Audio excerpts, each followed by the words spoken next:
Gipasidunggan ang dakbayan sa Butuan tungod sa gipaksigarbong kasaysayan sa Balangay Boat. Gituuhan nga una kining nidunggo sa Butuan o gipaygayan ang pinakaunang Easter Mass sa diyang niabot sa Pilipinas si Magellan. Nagapatrol, May 10. Ilado ang dakbayan sa Butuan nga buhong sa kasaysayan ug ikapasigarbong kultura. Usa niini ang bantog nga Balangay Boat. Nasayran nga una kining nidunggo sa Butuan niadtong 320 AD. Gituohan usab nga sa Butuan gipahigayon ang pinakaunang Easter Mass pag-abot sa maglalayag nga si Magellan. Dugay nato nang gi-fight nato ang atong first Mass.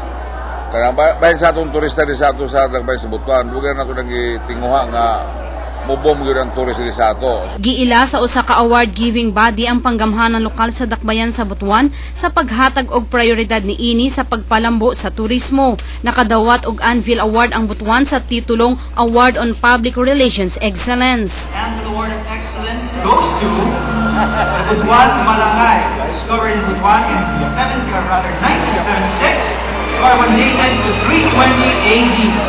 A testament to the Filipinos' maritime skills and unique cultural heritage.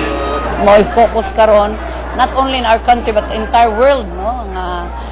He is much older than the Vikings of Norway.